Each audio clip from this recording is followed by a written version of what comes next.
कामयाब लोग दोस्तों घमंड के ऊपर एक बहुत ही बढ़िया बात कह गए हैं। उन्होंने क्या कहा जानते हैं आप लोग? कामयाब लोग एक चीज कहते हैं कि जो घमंड होता है उसके अंदर एक बहुत ही कमाल की बात होती है। वो कमाल की बात जानते हैं दोस्तों क्या होती है? कि वो कभी भी आपको ये महसूस नहीं होने देगा कि आप गलत हैं। वो हमेशा आपको महसूस कराएगा कि आप हमेशा सही चल रहे हैं। दोस्तों इसका मतलब समझते हैं क्या है जिंदगी का? कि यार घमंड जो चीज अगर हमारे अंदर भर गई, हमारे अंदर ईगो पैदा हो गई ना, तो हम कुछ भी गलत कर रहे हैं हमेशा हमको ये रहेगा कि हम हमेशा सही कर रहे हैं, हम कभी भी गलत कर ही नहीं रहे, जो कि जिंदगी के लिए बहुत ज्यादा हानिकारक है और हमारी जो लाइफ है बहुत ज्यादा डिस्ट्रॉय कर सकती है वो चीज। अगर दोस्तों हमारे अंदर ईगो भर जाती है ना, तो हमारी लाइफ, अगर हमारी लाइफ 100 साल की लिखी है तो वो सिर्फ 70 साल में रह जाएगी। क्यों? क्योंकि जो ईगो है वो हमको इतना भी शायद नहीं जीने दे सकती, क्योंकि यार वो प्रॉब्लम ही ऐसी है कि जिंदगी को ना बहुत खतरनाक तरीके से डुबा देती है। एक चीज कहते हैं यार पहले के लोग की जो मौत है वो तो जब आनी है आएगी, लेकिन अगर जिंदगी में आपकी ईगो भर गई ना तो आपकी जिंदगी जितनी लिखी है उससे आधी रह जाएगी।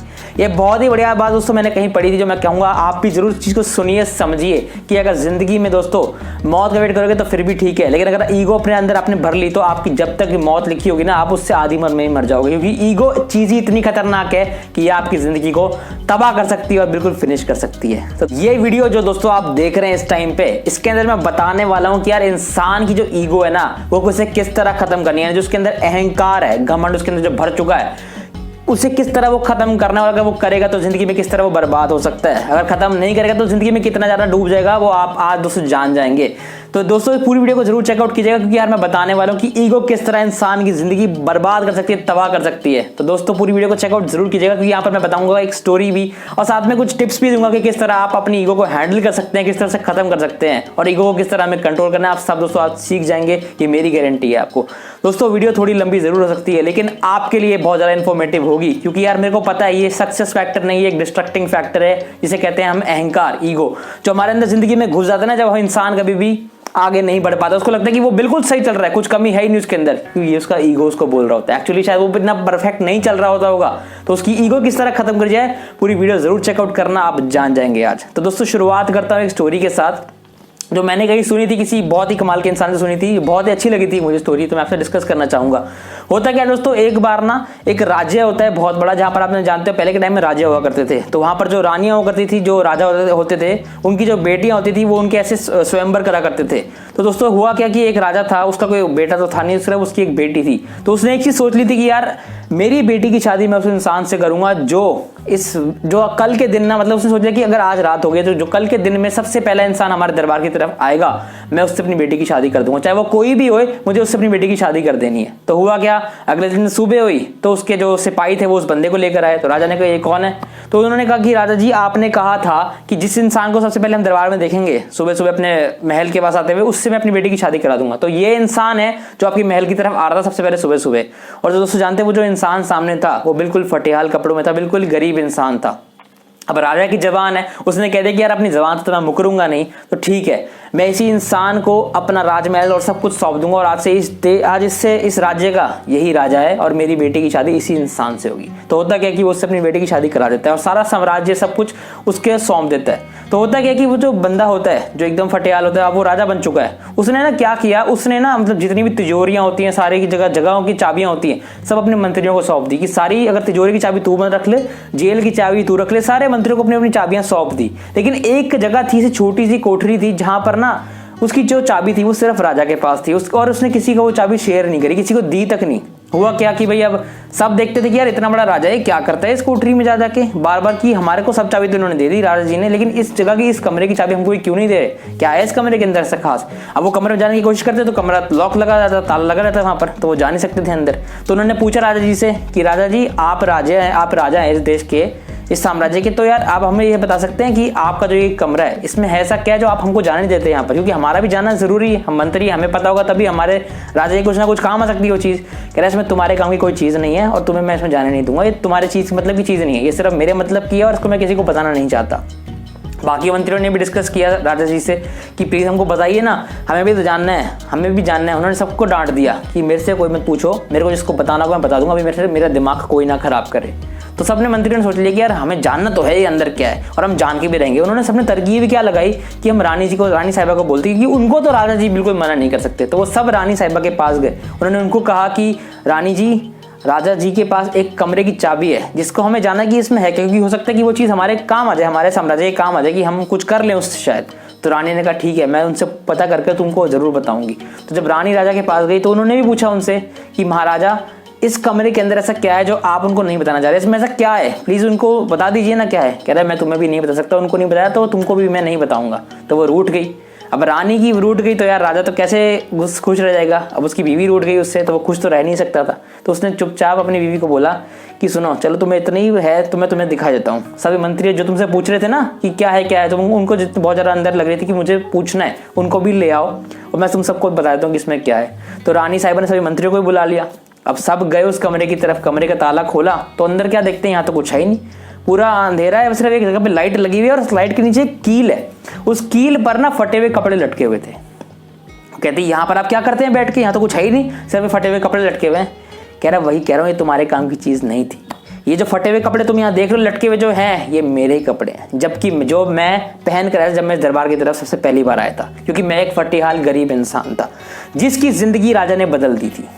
तो मेरे अंदर प्रॉब्लम ये आ गई थी कि यार अब मैं राजा बन गया और फटेहाल से जिसको भगवान ने इतना कुछ दे दिया वो तो खुश होएगा ना, चौड़ा तो होएगा वो, वाह भाई वाह भगवान ने मेरे को इतना कुछ दे दिया। तो मेरे में अहंकार आने लग गया था, मेरे में ईगो आने लगी थी कि अब तो भाई मैं बहुत बड़ा साम्राज्य खड़ा कर दूंगा, मैं सबको किसी को नहीं छोड़ूंगा, अब मैं राजा की तरह जीऊंगा, मौज लेगा पूरी की पूरी जिंदगी में, अब मैं किसी को जीने नहीं दूंगा। तो जब भी मेरे अंदर ये सब विचार आते थे ना, मैं सोचता था कि मैं क्यों ना जो मेरा पास था, यानी मेरे फटेहाल कपड़े जिस हालत से मैं उठ के आया था, क्यों ना मैं उसको जाके देखूं। और जब भी मैं इस कमरे में आता था मैं अपने फटेहाल कपड़े देखता था और उससे जितने भी मेरे अंदर अहंकार पैदा होता था सब वहीं पर ही खत्म हो जाता था।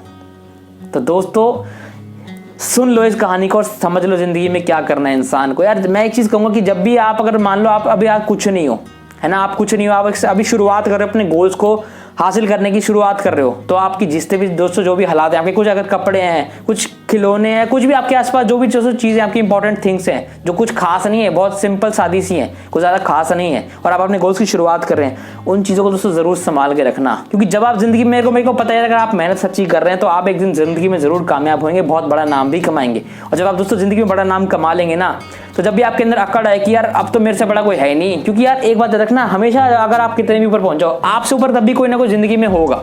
आप सबसे टॉप पे नहीं, क्योंकि यार भगवान तो है ना, आप उसके बराबर तो नहीं पहुंचे ना। यानी याद रखना हमेशा आपसे ऊपर कोई ना कोई है। लेकिन जब भी आपके अंदर ये फीलिंग आने लग जाए ना कि भाई अब तो मैंने जिंदगी में बहुत मेहनत कर लिया, मैं ऐश लूंगा जिंदगी में, मैं बहुत पैसा कमा चुका हूँ, बहुत मेरा नाम हो चुका है, जब भी ये जिंदगी में ऐसी अहंकार अकड़ दिमाग में आने लग जाए ना, तो अपने जो आज संभाल के रखोगे ना चीज़ों को, इनको देख लेना।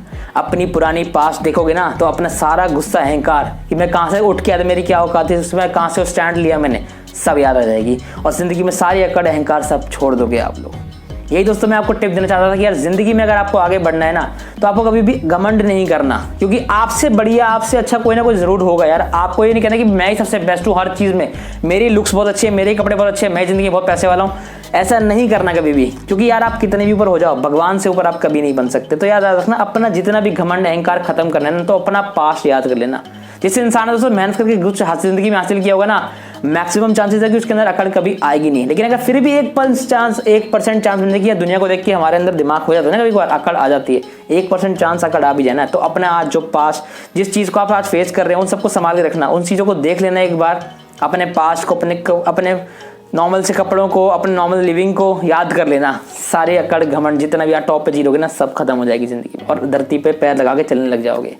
याद रखना यार, पैसे कमाने मुश्किल हैं, कमा सकता है इंसान, लेकिन दोस्तों इज्जत कमानी बहुत ही ज़्यादा मुश्किल है। यहाँ मैं कहूँगा यहाँ तक कि अगर इम्पॉसिबल भी हो जाती है कभी कभार तो, क्योंकि इंसान के पास कितना ही पैसा हो जाए, कितना ही वो नाम कमा ले, अगर उसने लोगों को अकड़ दिखा दी, वो अपनी मतलब अकड़ में आने लगेगा कि भाई तू है क्या, अगर मैं तेरी मदद ना करूँ तो तू है क्या, अगर ऐसी दिमाग में उसकी अकड़ आ गई ना, तो दुनिया वहीं की वहीं तुमको जूते मार के नीचे गिरा देगी। याद रखना, जितनी स्पीड से तुम ऊपर चढ़े हो ना, उससे डबल स्पीड से नीचे गिरोगे। यही प्रॉब्लम है ईगो का, क्योंकि मौत तो इंसान को बाद में मारती है, ईगो पहले खत्म कर देती है जिंदगी में। जिंदगी में जैसे याद रखना, ईगो को, अहंकार को, घमंड को जिंदगी से निकाल कर कचरे में फेंक दो।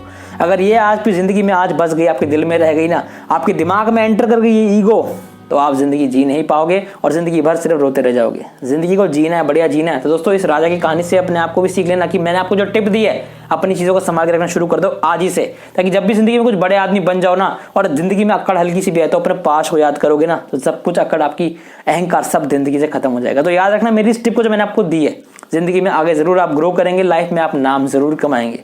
वो कहते हैं ना कि यार कौवे को भी कभी कभार अक्कड़ आ जाती है कि भाई मेरे से तगड़ा तो कोई है नहीं, मेरे से तगड़ा तो कोई है नहीं, भले मेरा रंग काला हो तो सामने वाले पक्षी मेरे से अच्छे दिखते हैं ना कि मैं जितनी तेज उड़ सकता हूँ, मैं जितनी तेज स्टाइल से उड़ सकता हूँ ना, उतना कोई उड़ नहीं सकता। उसका ये घमंड भी दोस्तों भगवान ने दूर कर दिया था। जबकि एक छोटा सा एग्जाम्पल आपको देता हूँ मैं, हुआ क्या था कि कौवा काला कलर का होता है। अब उसको कोई सुंदर कभी नहीं कहता है ना, कभी कहता नहीं, क्योंकि वो लगता नहीं सुंदर, दूर से देखने में लगता ही नहीं है, कोई उसे कहता नहीं, कोई भी अगर कोई कह नहीं सकता उसको सुंदर कभी भी। तो होता क्या कि भाई अगर वो किसी बड़े घर में चले जाए ना, किसी बड़े घर में राज्य में खाना लग जाए, सामने वाले पक्षी उससे सुंदर होंगे, अब उनको नीचे दिखाने के लिए वो हमेशा बोलेगा तू भले मुझसे सुंदर है लेकिन मैं तेरे से तेज तरीके से उड़ सकता हूँ। यही चीज हुई थी कौवे के साथ। कौवा जब उड़ने लगा था ना तो सामने वाले जो पक्षी थे वो भले उससे सुंदर थे लेकिन उससे धीरे उड़ते थे। कहते देख मैं कितनी तेज उड़ सकता हूँ, कितनी तेज मैं उड़ सकता हूँ, भले मेरे पास तुम्हारा जितना अच्छा रंग नहीं है लेकिन मैं बहुत तेज उड़ सकता हूँ, कलाबाजी दिखा सकता हूँ। लेकिन हुआ क्या, उसके घमंड ने, उसके अहंकार ने उसके पंखों में दर्द करा, वहीं वो पानी में गिर के डूब गया था, आगे नहीं पहुंच पाया था। और जो दूसरे पक्षी थे जो पानी के ऊपर उड़ा करते हैं सफेद के, जिनको डव कहते हैं, वो उड़ते गए क्योंकि वो भले धीरे उड़ते हैं, वो कुछ बोले नहीं, अकड़ भी नहीं रहे, उनको एक क्वालिटी भगवान ने दी है, उस क्वालिटी के साथ खुश थे, वो जिंदगी में आगे आगे उड़ते गए और बहुत दूर दूर की उड़ान वो लोग भर लेते हैं।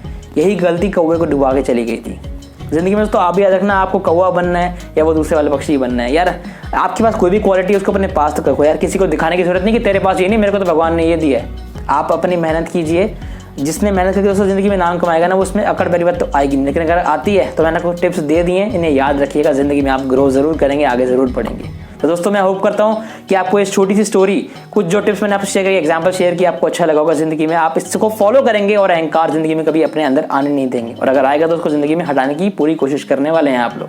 अगर आपको दोस्तों वीडियो बढ़िया लगी हो, वीडियो को आप लाइक कर सकते हैं, बेकार लगी है तो दोस्तों डिसलाइक भी कर सकते हो। और अगर बहुत अच्छा लग रहा है चैनल पे ऐसे दोस्तों ग्रो वाली टिप्स, आप ग्रो टिप्स मिल रही है, आपको लर्निंग टिप्स मिल रही है, सक्सेस फैक्टर्स के बारे में जानने को मिल रहा है, तो प्लीज़ दोस्तों वीडियो को जरूर शेयर करना। शेयर करोगे तो मुझे दोस्तों बहुत ज़्यादा अच्छा लगेगा। तब तक के लिए दोस्तों सभी को लाइफ के लिए बेस्ट ऑफ लक। मिलते हैं नेक्स्ट इंस्पायरिंग वीडियो में, तब तक के लिए सब मेहनत करते रहिए। और याद रखिएगा, हमेशा से एक टिप मैं देता हूँ आपको कि यार ये जितनी भी वीडियो मैं बना रहा हूँ मोटिवेशन की तरह लेने की जरूरत नहीं है, लर्निंग की तरह लो। लर्निंग लोगे जिंदगी में ग्रो करोगे, तभी आपकी अर्निंग बढ़ेगी। अगर आप इनको लर्निंग की तरह लोगे, मोटिवेशन की तरह लेने की जरूरत नहीं है, ज़्यादा आगे नहीं जा पाओगे। इसको, इन सब चीज़ों को लर्निंग की तरह लोगे, जिंदगी में ग्रो बहुत ज़्यादा करोगे आप। दोस्तों सभी को लाइफ के लिए फिर से कहूँगा बेस्ट ऑफ लक और थैंक यू।